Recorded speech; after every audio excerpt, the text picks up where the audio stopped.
Si Le Seigneur des Anneaux et de manière plus générale l'œuvre entière de Tolkien a rencontré le succès qu'on lui connaît en librairie et plus récemment au cinéma, on ne peut pas vraiment en dire autant concernant le jeu vidéo.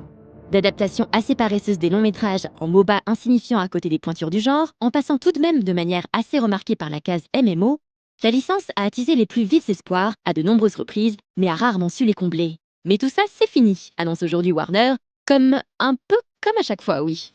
Seulement cette fois-ci, on veut bien croire à une ambition véritable, quand pour qualifier le prochain La Terre du Milieu, l'ombre du Mordor, les mots open world et next-gen sont employés. Contrat a priori rempli pour le côté next-gen, puisque la version pré-alpha, que nous avons eu l'occasion de voir, avait à peu près tout ce qu'il faut là où il faut, pour justifier un développement pensé en premier lieu pour la PlayStation 4 et la Xbox One.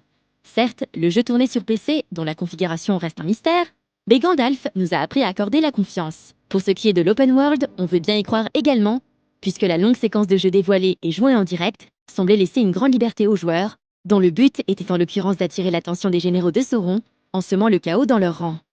Ah mais c'est simple, il suffit d'aller faire les malins sur le gouffre de Helm et à Minas Tirith pendant que Frodon va détruire l'anneau dans la montagne du destin, dirait le connaisseur. Et le connaisseur aurait raison. Seulement voilà, l'ombre du Mordor nous met dans la peau de Talion, un héros inédit, et prend place avant l'aventure de la communauté de l'anneau, à une période à peine décrite par Tolkien lui-même.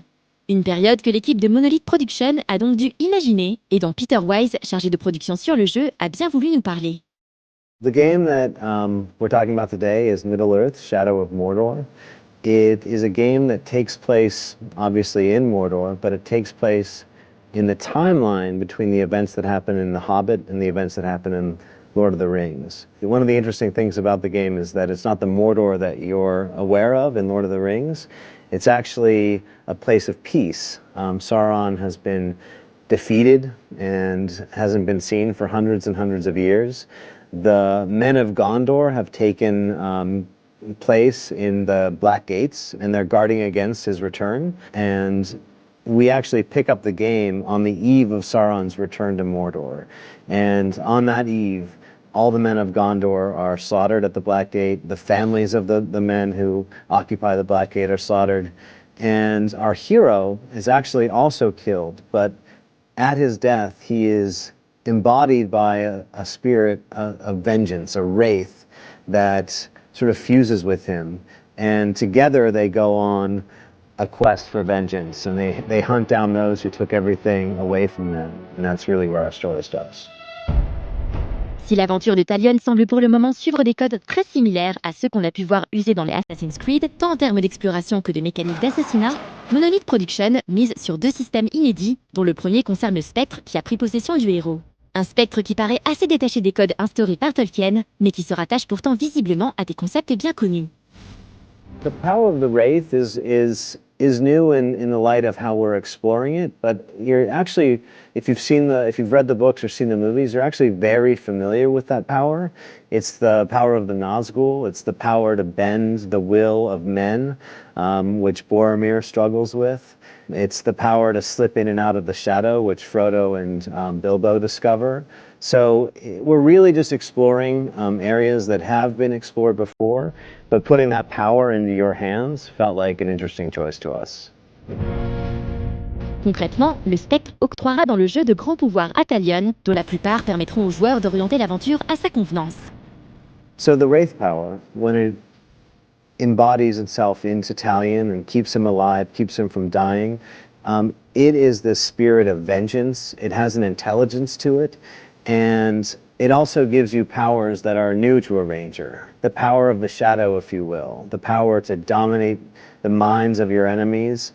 The power to turn the shadow into your own weapon. In fact, it's your spirit bow that you use throughout the game, and you can drain energy from Uruk and use that energy to fill your spirit bow. You can use the spirit energy to pin an enemy to the ground. You can use that energy to dominate an enemy's mind and turn them to your will. You can create missions with it, and for example, you can send an enemy that you've dominated on an assassination mission, and that triggers a mission where that Uruk will try to assassinate the target that you assign him, but you can also follow him and participate in that mission. So it's really this power to create and shape the game to your will is the power of the Wraith.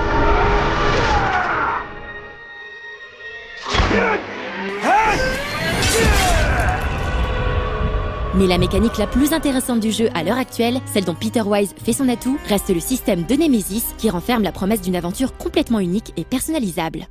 We really wanted to explore the Nemesis system, which is the power to make your own personal enemies in our game. Literally, every time you start your own game will be different than everyone else's game that you play because the enemies that you meet have a memory of their own. They will remember their encounters with you. If they survive those encounters with you, they actually might be promoted, especially if they kill you. Because the power of the Wraith is one that keeps you coming back from death. And death becomes just an opportunity to create new enemies. You can actually use the power of the Wraith to dominate the minds of those who kill you and turn them to your will. So the more you play the game, you can start to build your own army. And truly, there's tens of thousands of orc variations. And so my enemies not only will be named differently, they will look differently than yours. And that's the power of the Nemesis system. It creates missions, it creates personal stories. Those stories, when they're finished, when you kill an enemy, and it drops a rune, that rune carries with it the memory of that fight, and it imbues your sword or your bow with certain powers. It's really a system that feeds itself and grows over time, and that's the power of the Nemesis system. Un principe très prometteur et assez convaincant dans la séquence de jeu dévoilée, dont on espère ne pas voir les limites trop vite une fois le titre en main. Des limites comme celles que laisse suggérer un système de combat visiblement très semblable à celui des derniers Batman, ou un univers tragiquement générique compte tenu de ce qu'il est censé représenter. On garde tout de même espoir de ce côté-là, puisque comme on nous l'a fait remarquer... So the Mordor that you've seen today, there's some ashes in the air, there's some gloom there. We're actually going to explore very different regions of Mordor, and we're not going to reveal what those are, but you can expect to see very different variations on the Mordor that you've seen before. Finalement, et même si on a vu peu de choses pour le moment, l'ombre du Mordor reste dans l'ensemble très prometteur. À quelques inspirations un peu trop évidentes près, le jeu semble avoir les épaules nécessaires pour porter les grandes ambitions manifestes de son développeur, et comme à chaque fois qu'un titre adapté de l'univers de Tolkien est annoncé, on se met à espérer très fort, quitte peut-être à être déçu plus tard. À espérer qu'il s'agisse du jeu unique, du jeu pour les gouverner tous, etc., vous connaissez la suite. Run, you filth! And tell your master, I am coming! Let them carry word back to Sauron. When he comes for us, our pawns will be in place, and all Mordor